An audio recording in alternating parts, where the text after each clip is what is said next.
Hello everyone, welcome to Besant Technologies. If you're planning to build a career in data analytics or business intelligence, then the Power BI course is the most one of the demand skills in 2026. In this video, I'll explain everything about the Power BI course, including what you will learn, who can join, and after the completing the course, how the career opportunities will be there. What is Power BI? Power BI is a business intelligence and data visualization tool developed by Microsoft. It helps individuals and organizations turn raw data into interactive reports and dashboards for the decision making. If you're looking to start your career in data analytics or upgrading your skills, then Power BI is designed to you. Let's get started into the video. Hello, all. Very good morning. Welcome to the next session, that is Module 4 and 5 of our Power BI.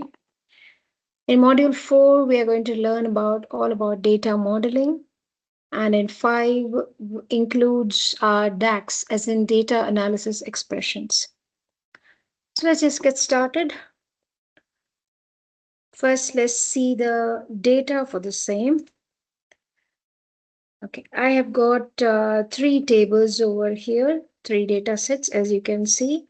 I have some prefixes which says as fact and dim and all. But then what is it? This data is all about the sales data, as you all can see here. Across, you can see almost around 30 records are there over here. That has been, raised by customers. Customers, almost 10 customers are there. Across our 4 regions, there are 10 customers from the cities, and they are ordering almost 6 of them are there, and all of them, they belong to the category electronics. So these 6 products, the transaction details or the sales details are provided here, along with like the date on which the order was raised, who has raised, the customer, which product he has raised, what is the quantity that was sold out, as in units sold, and then the unit price, as in if you see here, the price of product P04, 1 unit of P04 is 45. If you want to know what's P04, it's nothing but a USB cable. Okay, so this is the basic idea of what is the data that we are going to handle today. But then what are these fact and dim? So let's get started with that one by one. Now, to start with, what is a data model or data modeling, as you all are seeing here? Data modeling is nothing but just to create the connection or create a relationship between one or more tables. Like here, we are given 3 tables, as you all can see. Now, if I have to create a connection or a relationship between this dim product and the sales table, fact sales table, you can see that my product ID is the identifier between them, as in the common column. And you can see over here in this products table, it is all unique, appearing exactly once. And in sales table, obviously the same product would have been ordered by multiple customers, maybe on the same day or on different dates. So hence you are seeing multiple entries of the same product. Similar way, when I come to my dim customer and I see here my identifier is my customer ID. There are 10 customers, all unique. And when I come here to my sales data, I can see that there are multiple entries for a customer. Quite obvious. The same customer would have ordered multiple items, maybe on the same day or different dates. Hence, you're seeing multiple entries, which is quite valid also. Okay, so in order to create a relationship between 2 tables, there should be one column, a minimum of common column should be available between 2 tables. Only then I can create a relationship.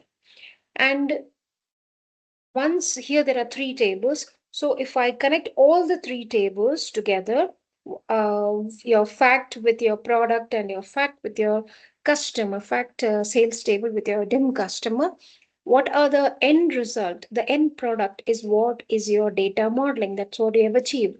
But then the model has got a specific name. What is that name? The name is Star Schema, right? Star Schema. Now, let me get on to that. What's a star schema? You have seen, let me show you. But then, what is this fact and dimension? Now, already it's very much evident over here. We can very well see out my products table, why it's called the dimension table. In general, you will see two types of table in a data modeling, or let me say in a relationship there are going to be two tables are going to be participating in that relationship. One end is going to be your dimension table and another end is going to be your fact table. A fact table is the one where you see the records. Many of the columns, they will have the values much repeated. As in I can see here, my it may happen that my dates are repeating. Okay, here I might not see one, but then it's fine. But then you will very much see in a whenever we talk about a transaction, first thing, when did the transaction happen? So time is one factor, and there's a date. Here we don't have time, but we have a date column given here. And customer or your product, both of them are repeating good lot of times. It's a transaction record. So you will see the values are very much bound to get repeated. Now, that kind of a table is called a fact or a transactional table. See, before picking a schema design, every model splits data into two distinct types of tables, fact and dimension table. Fact tables, it contains numerical measurements. Like you see here, your quantity, your unit price, those are numeric measurements, your metrics or transactional records. When I say transactional records, definitely my revenue, my order quantities, my sensor readings, they all tend to be tall, millions of rows, and contains foreign keys pointing to my dimension table. Now, my customer ID and product ID are your foreign keys over here. And if you are seeing here, my order ID is the identifier for this sales table. And if I want to connect them with my product, to my product ID. And if I want to connect my sales with my customer, I'm seeing here my customer ID is the common column, or that's the link. So that's what we are seeing here. What about dimension tables? Dimension tables contain descriptive context or attribute used to filter or group and slice data. Example, customer names. Just now we have seen, yes, I have got my customer name.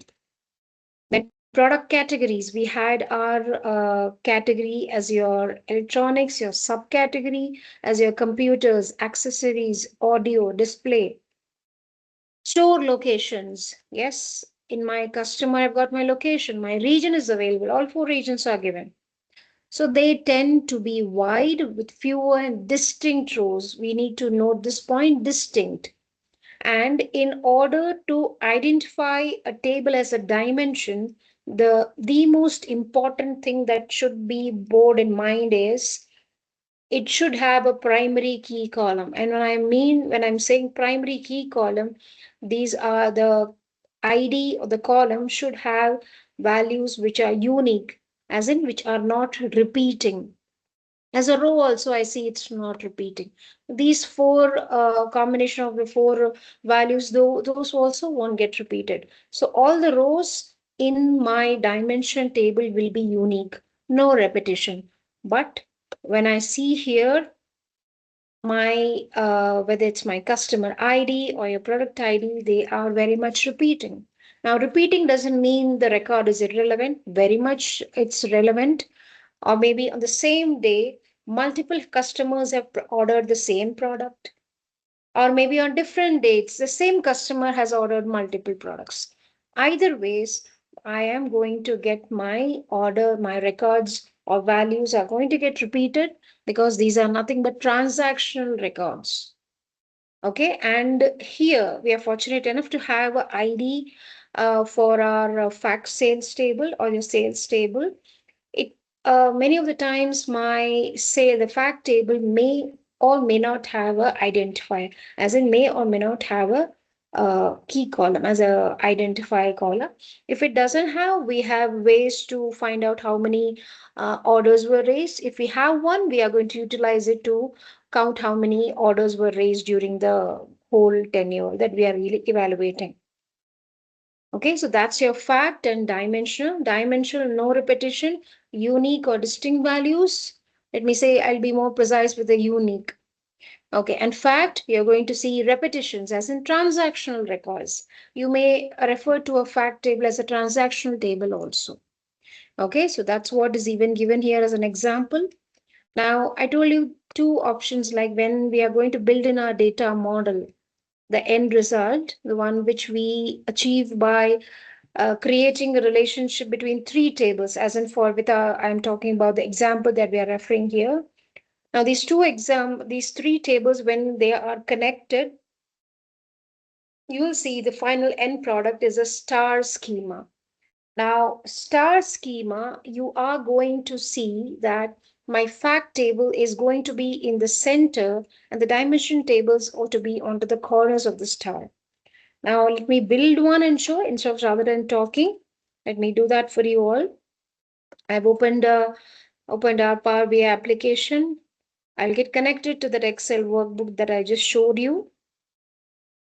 And I will show how to even build in a data model and how that final product looks like.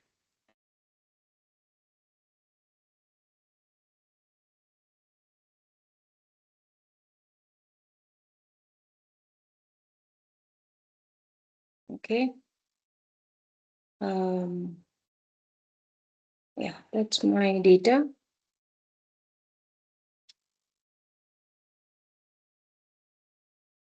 Okay. Let me pick up the three tables over here. They are in sheet format. Okay, as in the most basic tabular format. So wherein we would have to actually perform the um, promoting header step, we would have to do that. So I'm not directly going to the load, but I'll just pop into the transform data, that is your Power Query editor. Let me hop in over that to ensure that all the three tables of mine are having proper headers before even moving to connecting them into a data model or into a star schema. So let's do that. Yeah, I'm seeing here. Very well. It has done the promotion of promoted headers that have applied very well. And also the change type step has been done. Okay, first step, as you all you're seeing here, is your source, which is nothing but creating the link to the data source. Over here, it's your Excel. Yeah, Excel.workbook. And the contents, the file contents are available in the local drive. And navigation screen is where we pick up the relevant, we did check three boxes, right? So that area, that navigator screen is what been saved or been replicated here in the Power Query editor as my navigation step. Okay, and from there it has gone for promoting headers, wherein if you can see the navigation, my first row is my all headers. So now first row getting promoted to the headers position. And as I have told you earlier also, my change type step, as in change column type step, is will always be very much together with our promoted headers. Promoted headers, whether we do it manually or it's done from Power Query editor. And in both the cases, my change column type is going to come along with it. Okay. So this is your 1, 2, 3. Okay, it's your numbers. Then you have your date, customer ID, product ID, both are your ABC, fine. Quantity, okay. Unit price, as of now, I'm not seeing any decimal points over here. So let me retain the same. Yeah, no decimal points. So we are good to keep that whole number as is. Okay, but one small thing I want to change over here is this order ID. I want to make it text value just to be in sync with my customer ID and my product ID. Okay, moving on. The other two, let me just see. Okay, here it has not done the promoted headers. So I should do it. I'll do the promoted headers, and automatically the change type step is coming up.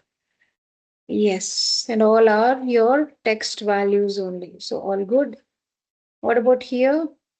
It's quite the same. Again, here also I need to perform my promoted header step.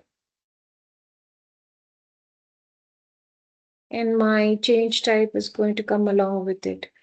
Yeah, here also all ABC, so fine with me.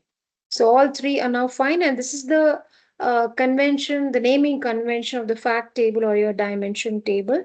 Dim are being presided with your DIM and underscore, and same way the fact or transaction with the FACT underscore. So all everything looks fine. I'll just go ahead for close and apply. Now close and apply is nothing but closing the Power Query Editor window and applying the transformations as in my cleaned data, which is nothing but the result of my transformations. So that clean data is going to be applied or loaded to my Power BI area, the main area wherein we are going to build in our data model, and then we are going to move into build in our basic variables, which are called measures using some DAX functions. Okay, it's getting loaded. You all can see here. Yeah, once it's loaded, I'll be able to get to see those three tables over here in the data pane. So let's just hold on, it's loading.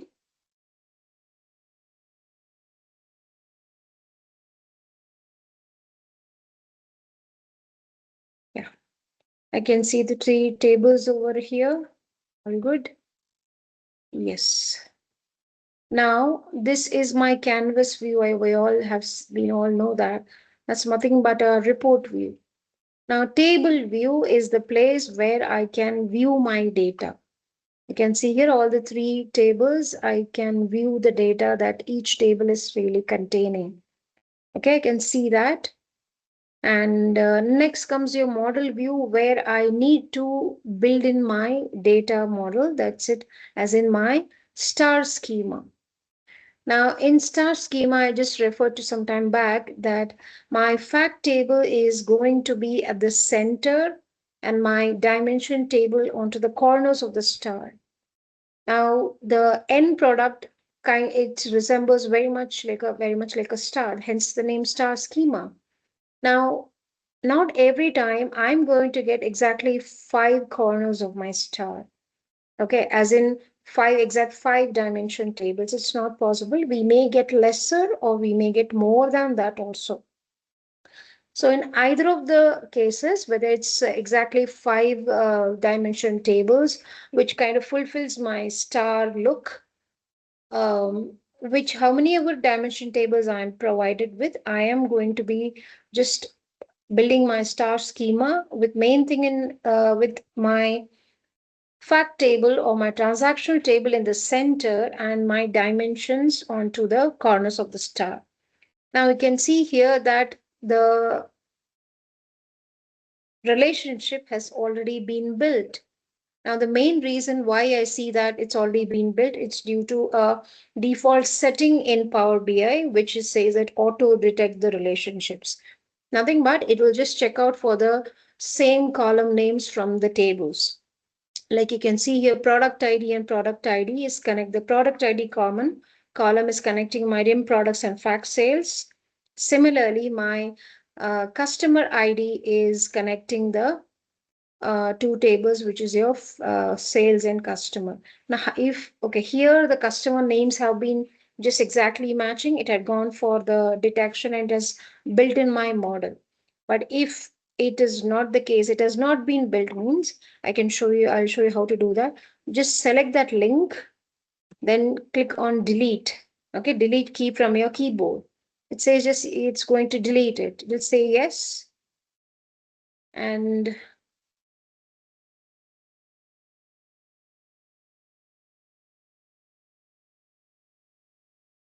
okay, I'll go to this manage relationship. Now see, there are two ways.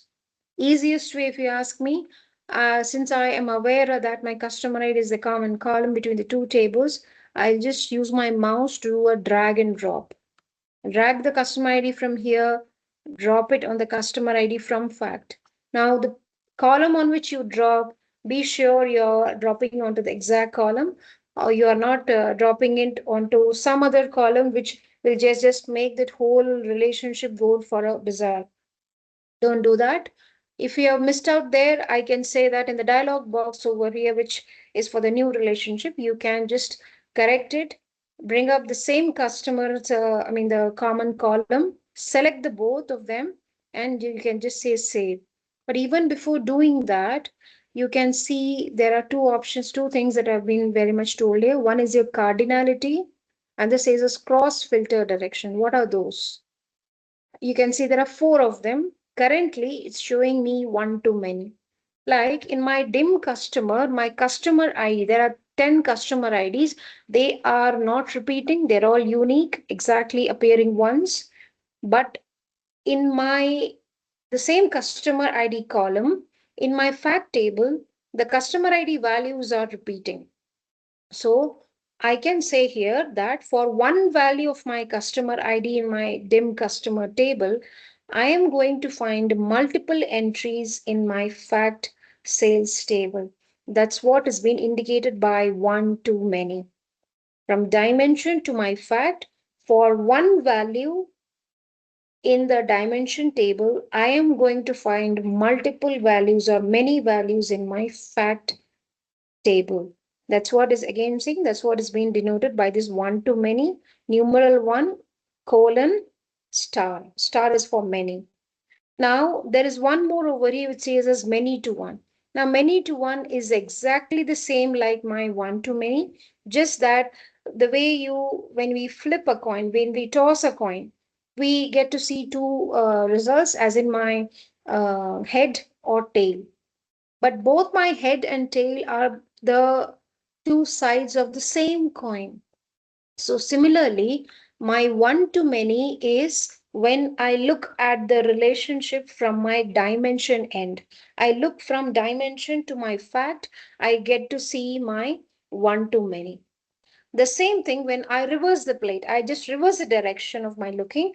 I look at it from my fact to dimension, just the reverse way. It's going to be many to one. I can show you. I can just do one thing here. Let me, here it's your dim customer to fact now. So let me go back. I'll manage directly now, go to manage relation. I'll go for new relationship here. This is also one more way to create a relation. Here I'll pick up my fact sales, and the second one I'll go for dim customer. And see, it has detected it's just the same two tables, but from the angle from where we look at it, here it's many to one. It's just the same. If I look at from my dimension end, I see it as one to many. And when I look at the same relation from my fact table end, I'm going to see it as many to one and the same. Okay, what are two more of them are there? So one to many to one and the same, one to one. The common column from both the tables will have just unique entries. Like say, suppose here also the customer ID value is appearing once, and here also, but then this should be the other one. One to one means it's quite evident. Both the ends of my connection is nothing but two dimension tables. The common column from the two dimension tables are to have your unique values. From both ends, you have just one value matching. Not that one end you have single and another end you're going to find multiple entries. Not like that. Both the end of the cardinality or the relationship, I'm going to find single entries only. Okay, what about many to many? Now the common column from the two tables, yes, both of them going to be fact only, I agree. But then both of them will have multiple entries. Okay, your relationship, it is going to be like the common columns from both the tables are going to have multiple entries. Neither of them are really having your single entries or unique entries. But then it's been suggested that you not to go for your many to many, because many to many relationship do bring in some good amount of ambiguity to my results. Okay, a good lot of confusion has been brought in. So, and many of the time I don't get the entire picture of my values. I don't get that. So in order to avoid that, in fact, it's there is a much better alternative for dealing with the same. When we go there, I'll discuss on it more about it. Okay, that's your cardinality. Four types: one to many to one, and many to many. Okay, what about this cross filter direction? You can see here there are two types, single and both. Now, single comes when it is one to many or many to one. What it is, I'll just come across now. What it is, as in, let me just select it. Let me just do a save. I can show you much better. Okay, now my cross filter direction was single, and the arrow of the direction of the arrow is always going to be from my dimension to my fact, because dimension table has got my attributes which I can use to slice the data, slice my fact data or fact sales table data. I can use them to slice and dice. You would have even seen in our definition over here. See, dimension table contains descriptive context or attributes used to filter, group, and slice the data. So my data, the filtering context, the basically the value, the context, the data is going to flow, the filtered the context data is going to flow from my dimension to my fact. I can just cite a simplest example to make this very much clear. Now, we all tend to go for a grocery shopping, or maybe my clothes shopping. I might go for any shopping, not necessarily clothes or my groceries or any vegetables and all. Whichever is the one doesn't matter. Now, once we have picked up all the relevant items that we have just dropped in into a basket, we have collected all of them, we go to the billing counter. Now, the billing counter, each of our item is being scanned. Each of the item has got a scanner. I mean, it's got a small QR code attached as a label, which we are going to scan through a scanner. And what does it really scan? It just scans the product main thing, okay, product description or your product name and all. But the most important thing from there is your unit price. Okay, because my dimension table is going to have the unit price, especially when it's a product, it's going to have the unit price. Only when my product has got my dimension table, dimension product table has got an entry for that product. Entry means the product ID, the name, then its unit price, and so on. When that is given, the scanner is going to bring back me, or it's basically is going to fetch the details from my dimension table, and then only a new line has been added, or as in my invoices are generated.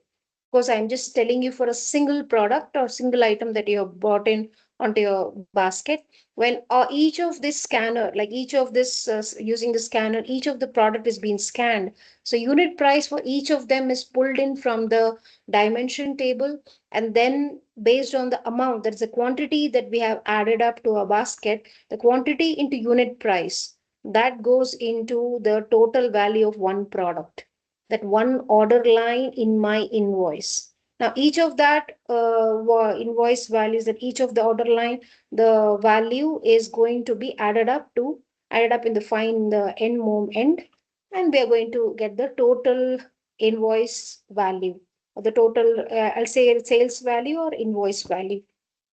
So unless and until my dim product doesn't have the details about a product, a transaction is not at all possible, right? So it becomes very necessary. So basically, the data is actually flowing from my dimension to my sales state. That's my dimension to my fact table, and that's what is being very much indicated by this particular arrow. Now here I told you about my product, same way with my customer. Now here the customer, now it's if you're at all, if we are a member, if that particular store has got some membership, we have joined in as a customer, as a loyal customer to them. Maybe our based on our the registration, we might get some discount. So in order to even know whether we are a registered customer or not, we the when they're asking us during that in that billing counter, when they do ask about our phone numbers. Now phone numbers are being asked to just for some small search, like it will just go to the dimension table to search whether we are a member or not. If we are a member, we are going to get some discount. If we are like we might get some extra discount if we are a member. And if we are not a member, we might get a discount, but not to a good level, very to the minimal level, which is going to be applied to almost every other customer. So likewise, the why did I cite this example was my data, the details about the products that is getting billed, or the details about the customer who is buying them, it is those details are going to flow from my dimension to my fact, so that a transaction is even being recorded, and we are getting a fact table with all the necessary transactions, or all the completed transactions. That is the reason of this, or that is the main idea behind this cross filter direction. So cross filter in a one to many or many to one, it's always going to be single. It's going to flow from my dimension to fact only. But there were two other cardinalities which you had seen, which is one to one and many to many. One to one and many to many, both of them will have the cross filter direction as both. Okay, because they are when it's one to one, both the ends are having unique values. So obviously the data might flow in from both the directions. Same case is very much valid for our many to many as well. But many to many, you are not going to see any dimension table, it's a fact table. But since the very existence of multiple records in both the common columns, or in both the columns from the two tables, that mere existence of it makes that whole cross filter direction or the data to flow from both the ends. So that's another reason why my many to many also has got both. So many to one, one to many has got the cross filter direction as single, one to one and many to many has got the cross filter direction as both. Okay, so we have actually built in our data model. This is your star schema. Okay, so let's just read to it. What is it? A bit of it. See here, the same thing is being done. Okay, here your dimension. Yes, you can have a date table, a dimension date table. You can build it from Power Query, or you can even build it using DAX. Okay, there the dimension, the date values are going to be appearing exactly once. That is, your unique values would be there. Even that's also very much a dimension table. And that also I could connect to my fact table to build in my star schema. But then what is your snowflake? Now, snowflake, yes, it is basically at the foundation level, it's a star. But then many of the times I might see that there could be some extra branches to any of my dimension tables. Now, say here, you can see here the dim product table, the dimension product table has got an extra branching called dim category. Say we have this particular product table, dim product table. Say for example, if it is that my here only I have got only one type of category, fine. But then if we have got multiple categories, and instead of mentioning it over here, I want to maintain the category details. Like along with here, I want to maintain it somewhere else also, just to have an easy identification or easy data pulling. I might like, or maybe some extra details about each category. I want to maintain onto a separate table called dim category. I may do so. But then the dim category and dim product, they will be very much related as one to one more of the time, because both of them are dimension tables. Both of them are going to have unique values only of the same common column. So that will be a snowflake. So snowflake is kind of an extension of my star schema. Okay, star schema, the basic one is the one which has got the fact table in the center and my dimension onto the corners of the star. And snowflake schema is an extension of my star schema, wherein you get to see that your it's some extra branches to any of my dimension table. Okay, which will be more of the time it will be connected as a one to one. Okay, so an extension of my star schema is my snowflake schema.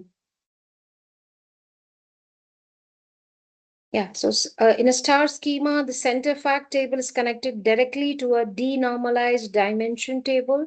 It looks like a star and the gold standard for reporting engines like my Power BI, because it yields the best performance in the simplest DAX code. When they ask you why star schema, definitely yes, because it mainly for your best performance and easy DAX writing. Okay.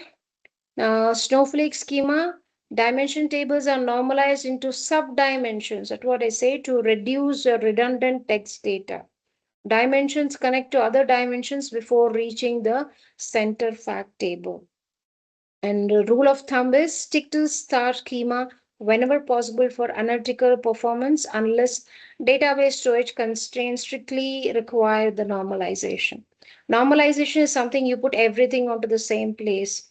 Denormalization is when you split it up, do things you keep like I could have gone for, instead of three tables, I would have gone for a single table where I got every other detail onto the same table.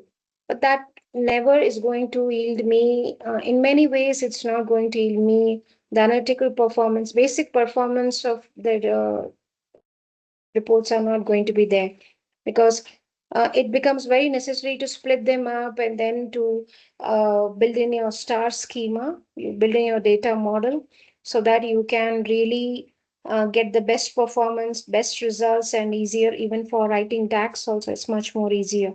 Even the refresh process is also much more faster in case of a star schema. Okay. And yes, you're creating a relation. Just now we discussed cardinality, four types, right? See here, one to many. The one, see, one side is unique, other has got multiple. Many to one, you're just like, but just this is the same thing I told you when it's viewed from the opposite side. One to one, unique from both the ends, and many to many, non-unique values on both sides. Use with caution as it can produce unpredictable results. As I told you, one to, yeah, many to many of the, they bring in much of ambiguity to your results or confusion they create, as both the ends are having multiple occurrences of the same values. Cross filter direction. Cross filter direction determines how the visual filter context flows in a relationship between the tables. Single. The filter flows from one side, that is from dimension to your fact. Filtering by dimension, customers from city value filters the facts table. However, filtering by a column in fact table will not filter the, like it's not going to work the other way. The filtering context or the filtering is going to flow from the value is going to be very much pulled in from my city, from the dimension to your fact, but not the reverse way. That's what they mean to say. Both. It's a bi-directional.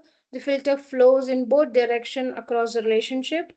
Now, filtering example is filtering fact table can directly filter a list in then customer. But then this is not suggested. As I told you, you have the other two. When you are one to one and many to many, you're going to encounter this both cross filter direction. And yes, warning. You overusing both direction cross filtering can create circular loops, duplicate values, severe performance slowdown. Keep filter sets to single unless a specific DAX or analytical pattern demands otherwise. As I told you, it's better to avoid the many to many, as it's going to bring in a good lot of ambiguity. And not only that, the many to many also has this cross filter direction as both. So that's also been very much contributing to this ambiguity and the like your circular loops or your duplicate values or even the performance issues. Okay, so last one of my fourth module is your hierarchies. Now, let me show you a simplest example of a hierarchy. Now, when I come to the fact table, we have a date column. Now, the date column here, I am seeing it very plain and simple, my 5th January 2026. But when I get to see the data in the table, it is in the form of a hierarchy. Like the first level is your year, then quarter, and then month and day. Now, this hierarchy was not created by me. It is an auto generation from the Power BI end. There is a specific setting which really makes the dates put it into hierarchy. Of course, there are reasons, as in if it's in a hierarchical format, I am going to be able to drill down to a granular level. Like I can see the data at my year, then drill down to the next granular level, which is your quarter. Then I can drill down to even to a more low level, which is your month, or maybe to a day also. I can look onto it. Many of the times, even the week is also being introduced, but then yeah, in the hierarchy, we have just got four. The week doesn't come here. Okay, that's the most basic hierarchy which you're going to see whenever we load the data, especially have your date and all. See, hierarchies are nested arrangements of the related attributes within a dimension table organized in top-bottom levels, top-down levels. It allows users to drill down from high-level summaries to a detailed granular views and report visuals. Date hierarchy, just now I mentioned.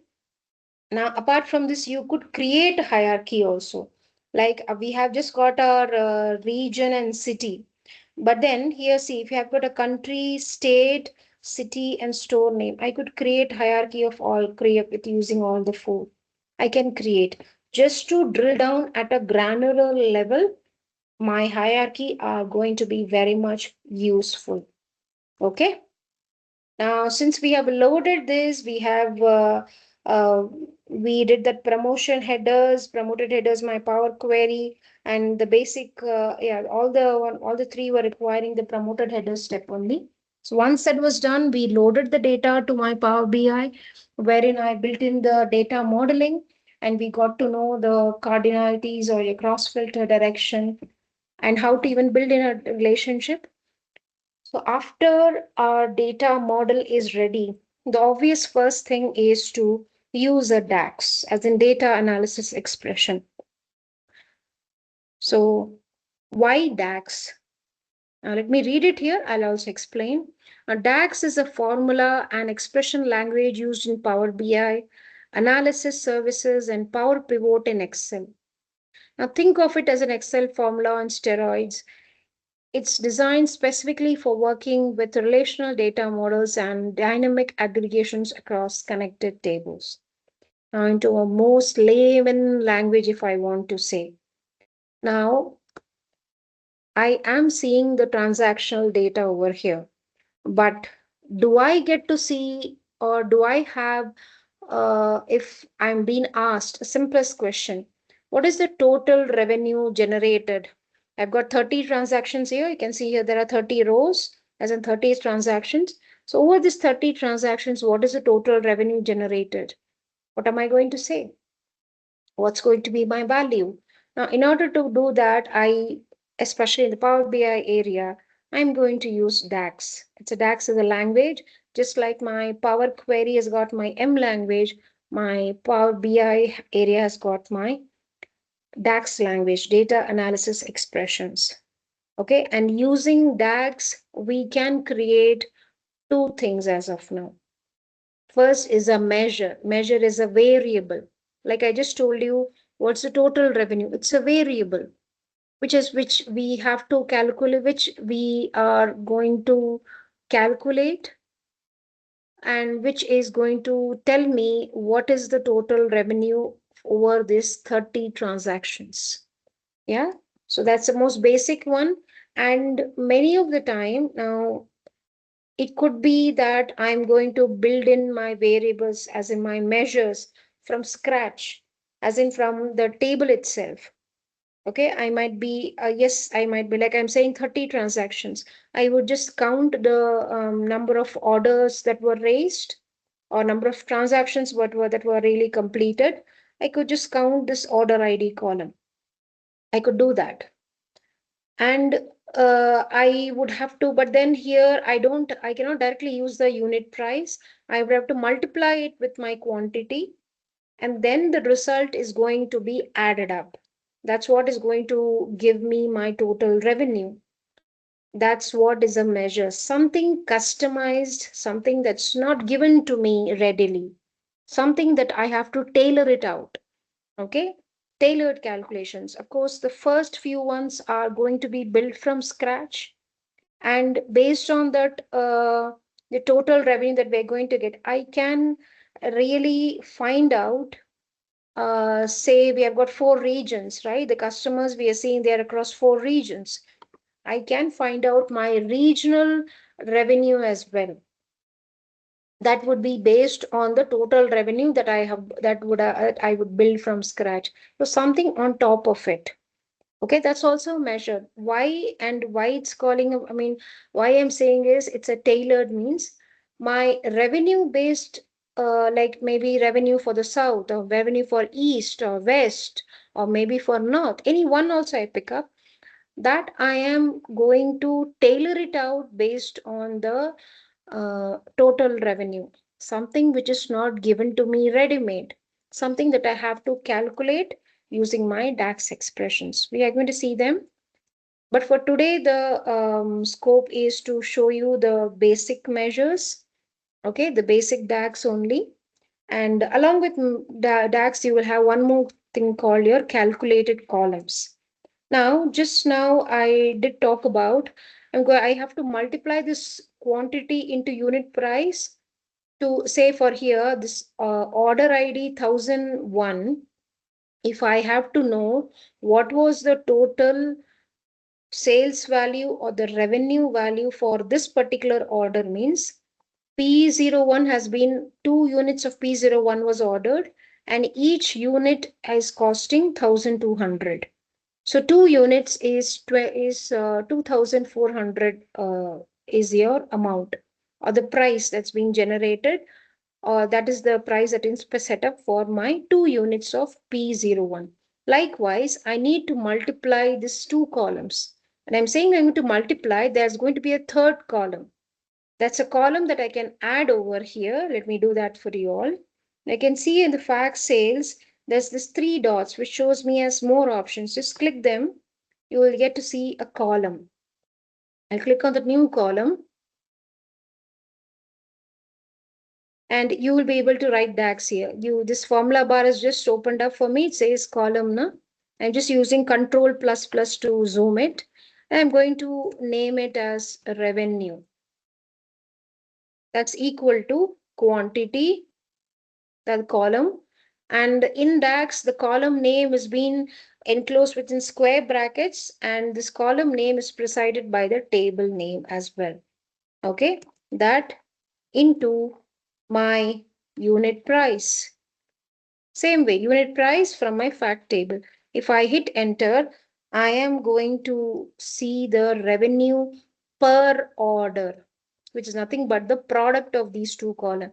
And it's basically row by row calculation is happening, right? It is a row by row calculation. And what you create out of a row by row calculation is nothing but a calculated column. It's the most basic column that I've built in, but through a calculation. What is that calculation? A multiplication between 2 columns. So hence the name calculated column. And more of it, more of it is, it's a row by row. And the moment you create the column, I am seeing the values. And this column is now very much part of my data model. I can see it over here. See, it's very much part of my data model. Okay, so that's a calculated column. Now let me move over to just read it out for you all. Yeah, see, calculated column row by row. I did multiply them, evaluates every row individually and uses the RAM. As in my data model, it's now going to be part of my data model. I've created one, it's now a part of my data model. But what about my measure? It's a dynamic aggregation, but why dynamic will come in a bit moment. We'll see to it more of examples, it will be more clear. But it's an aggregate on a column, something like total revenue. Now, how am I going to create a total revenue? Just now I'll show you. Now, to the same fact table, I can create a measure also. I can create measures onto a separate table also. But as a preliminary stages, I'm just building it, I'm just creating it within the table. But don't be under the misconception that this measure is going to be part of my table. I'm going to rename it as total revenue. I'm just going to add up the values in the revenue column. And that you could do using your SUM DAX function, adds all the numbers in a column. Okay, revenue is my column. Okay, maybe I could give the name not as W, but yeah. Now I could even format it to a currency, right? And with a single decimal place. Now I have created it, but am I able to see the value? I am seeing here that my in the table, my total revenue is in the table fact sales. Even here also it says home tables fact sales, fact underscore sales. But am I able to see the value? No, because measures gets evaluated or the value is being calculated on the fly. What do I mean by that? Now let me pick up a visual here. It's a card visual. And let me drag in it to that visual measure. Only when you drag the measures to a visual, it could be any visual, doesn't matter. It is going to show up the value. Only then it's going to get calculated, not otherwise. That's why they say it's calculated on the fly. Yeah, not that is, it's going to be calculated during query time. Now, what do you mean by most simplest thing as query time? Query time is when you're going to drag the visual to when you're going to drag the measure to a visual. That's the time it is going to be even evaluated, not before that. That's the main difference between a column, calculated column, and a measure. Measure gets evaluated or calculated during on the fly, as in during when I'm going to drag into a visual. I could even put it to a table. I'll change the font. It's too small for you all. I get it.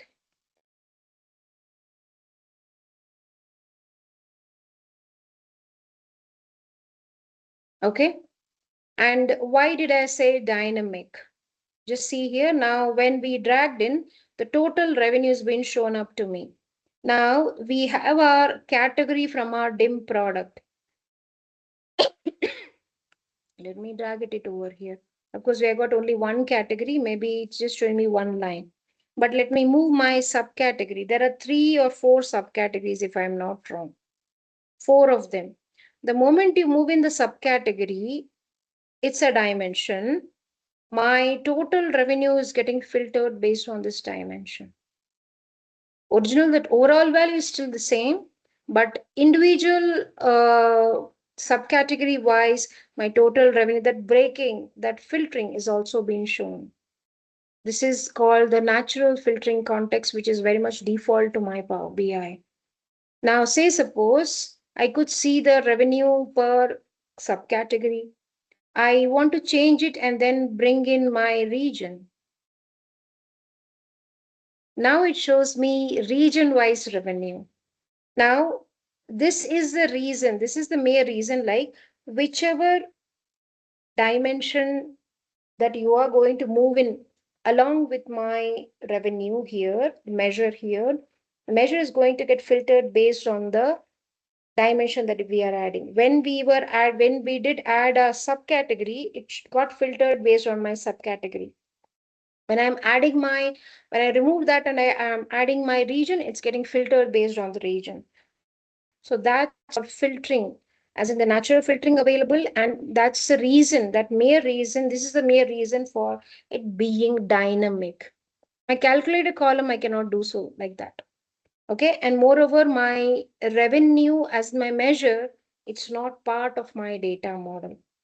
You may go to a data model and tell me, like if I just expand my fact sales, you can see here my total revenue is being shown part of my table. I agree, but only if I'm able to see the value, the generated value or the evaluated value, only then I can say it's truly a part of my data model. It's not. My revenue, the intermediate, this column one is a very much part of my data model. So in short, it's going to increase some byte size of my data model, but my measures, they are going to add almost insignificant byte size, almost to zero. Okay. And yes, they are going to be calculated on the fly, that is during query time. And it's more of an aggregate on a column compared to my calculated column, which is a row by row calculation. Okay. See, calculate column, evaluated row by row during data refresh, or maybe when I'm doing it, when I'm creating one. It's stored in your computer's RAM, which increases the file size. When to use, when you need to slice or filter report by a calculated result. Example, like creating a demographic group like age group. Yes, I can do that. Say if I've got my employee data set where ages of the employees are being given. Now, instead of having the individual ages, I can group those ages into specific buckets, and then I can use that age group column to a visual to see that age group, how many, for each grade age group, how many members are, like employees are working in the company. I can do so. That's one more example of our calculated column. In our example, it's your quantity into unit price. Measures, they are calculated on the fly. When a user interacts with the visual, filter context, just now we saw, it uses no RAM storage, calculated on demand. When to use, whenever you need a dynamic aggregated metric for card visuals, charts, or matrix tables. And here, yes, it's some of my this revenue. This is another option. Instead of adding a calculated column, which is going to increase my file size, I could do it with a sum x. It's a iterative DAX. I can do that also. Like I can come here. Yeah.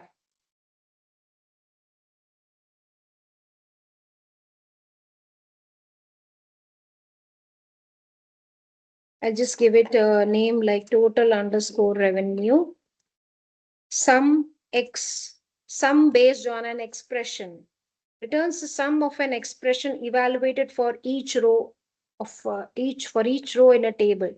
So for each row, a certain expression is going to be evaluated. Like in our case, for each row, we found out the product. The product was the expression. And then we have added up the product values or the product results. So it is basically, it is going to get aggregated, fine, but aggregate the, it is going to add up the values, or it is going to add up the result of an expression evaluated row by row. So instead of adding the calculated column and then using SUM, I can do it at one shot using sum x. My table, obviously fact sales, you can see at first is my table and then my expression. Next goes, it's here that multiplication, the product value, which is quantity into my unit price. I could do this at one shot rather than going for a calculated column and then a measure. This is, I can avoid that calculated column, as simple as that. I'll show you if I drag into my visual over here, which is the table, I'll show you there is no difference between the two of them.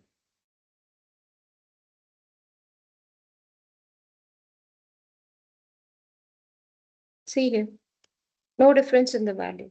But then in comparison to my file size, which one is going to increase? Calculated column.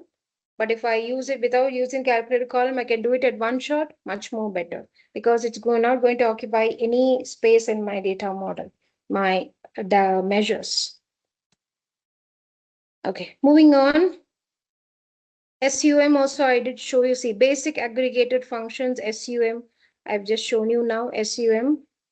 Similar to SUM, I can find out the average also. And after that, I'll come here to the count area. Okay, average.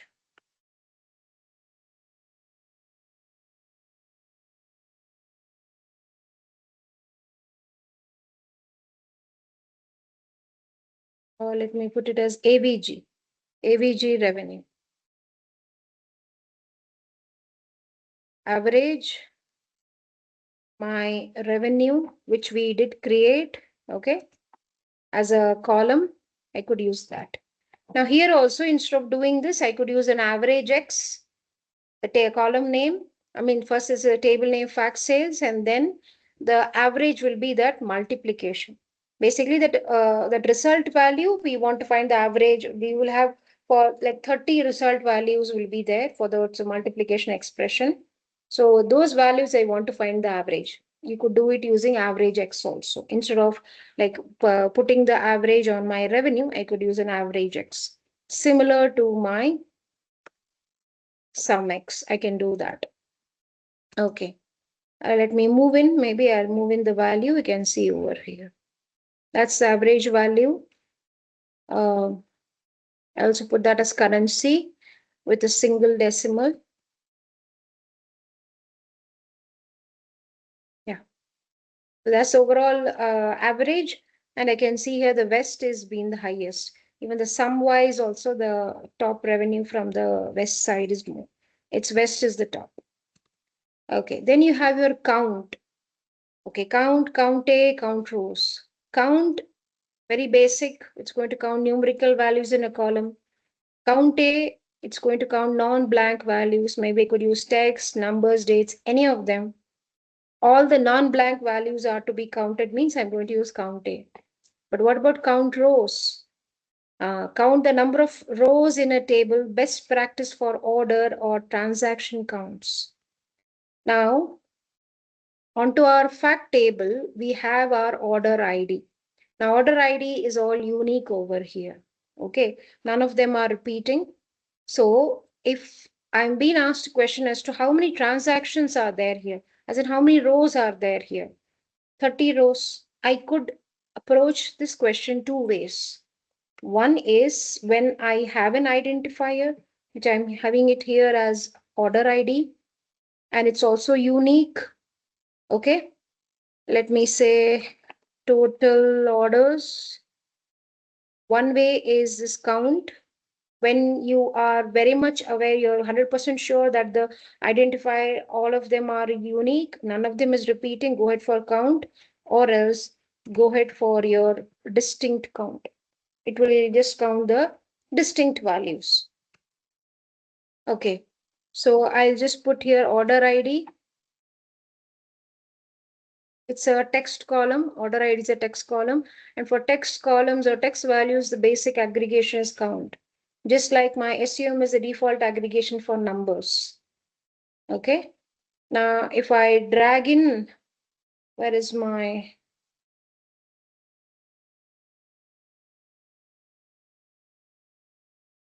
see, total is 30, 11 from south, 9 from west, and so on.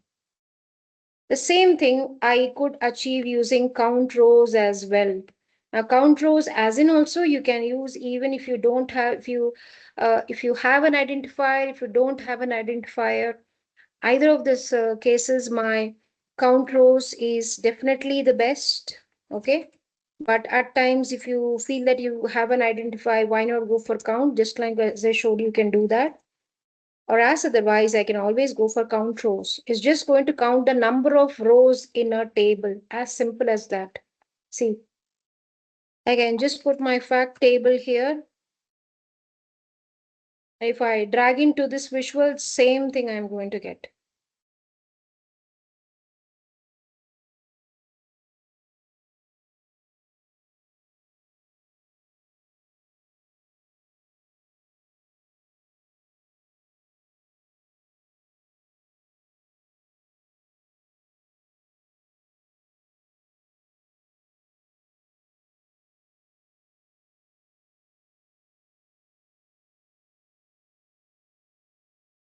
Yeah.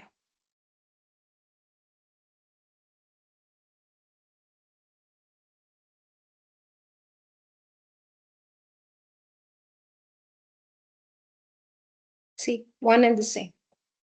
But if many of the times this, especially if you don't see an identifier, always go for count rows. It's the best method of doing it.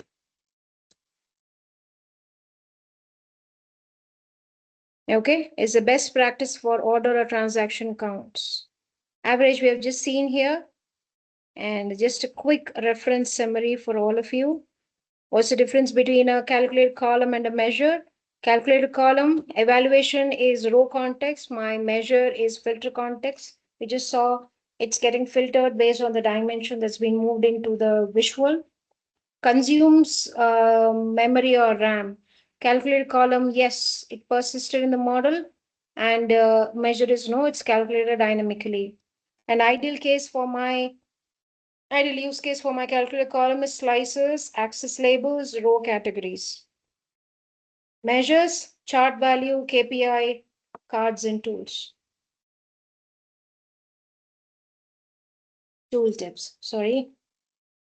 Okay, that brings us to the end of this module.